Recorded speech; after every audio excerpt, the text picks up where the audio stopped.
A letter to ghosts. Dear Fahima, Farzana, and Rabia, I heard about your assassination on October 11th, 2018, from the newspapers and TV.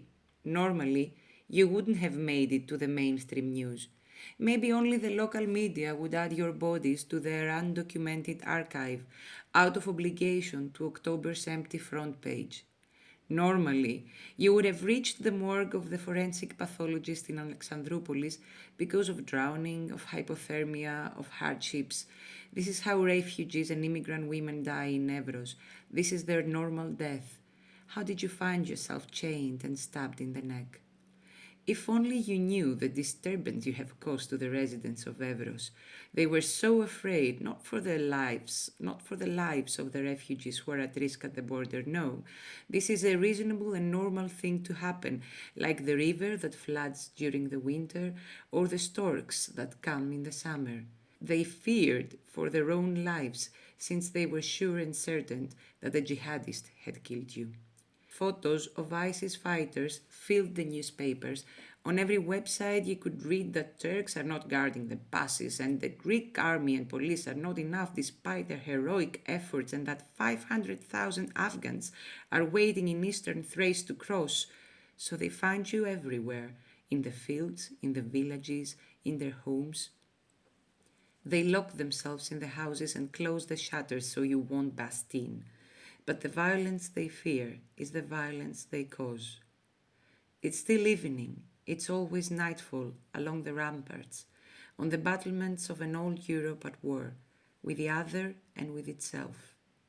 Europe is at war again, with the other and with itself, and perhaps that is why it is full of ghosts that haunt her. She signs holy alliances, agreements, drowns and murders daily on the borders of her fortress. But no matter how many times you shoot a ghost, it comes back. And if I'm writing this letter to you, it is because I want you to return. I am summoning you here, to the exploration of memory, to fulfill the promise, to grant asylum, to render justice. When I asked Kostas, the journalist who published your names in July 2019, why he had been searching for a year without anyone asking him to do it, without anyone paying him to do it, he did not mention the word mourning. We often confuse this word. We want to say mourning and instead we say obsession, like Kostas, although he sought justice beyond the law. I don't care who the killer is. It was my morals that guided me. I wanted them to have a name. Not even Zacharula, the lieutenant general of the Greek police, who made it personal to learn your names, said the word, even though it was only when I showed her the photographs of your graves, that one time during the interview where she softened, she let go, she teared up. 2 months ago, I was dealing with the numbers they give to the dead bodies, the people who are not identified, and the relatives looking for the bodies of their own people. And because it was all fresh, I was overwhelmed, she told me, while the journalist called it a duty. Our job is to give voice to those who don't have one. That is why I did it. Derrida again. One does not, for all that, bear any less of a responsibility beginning at birth, even if it is only the responsibility to repair an evil at the very moment in which no one can admit it. And listen to what Costa said, last sentence before I closed the recorder. I did it. They got a name. Until that moment, they were ghosts. Confirming Derrida, who said that mourning is the temptation to give ghosts an identity, to give a name to the grave and a location, to make sure that they will stay there. We fear, you see, haunted dreams. Besides, why would I want to meet you so much? What is it that makes me carry your story for 4 years now, since that October in the Guinea Auditorium in Padission, when only 12 people showed up at the open call made by my feminist collective to organize protests against your triple femicide? I remember the disappointment, the despair with which we looked at each other in silence. The look that knows there are only 12 of us in an open assembly, because a triple femicide of refugees at the border, no matter how horrible, mobilizes only a few of us. No matter how horrible, it is not a body of our own, it couldn't be us, We are not in the same position. Sarah, a journalist who lives and works in Greece, felt the same despair and anger. She carried you likewise every step of the way, haunted. For 3 years now, she has been looking for your tracks in Greece, in Turkey, and in Afghanistan.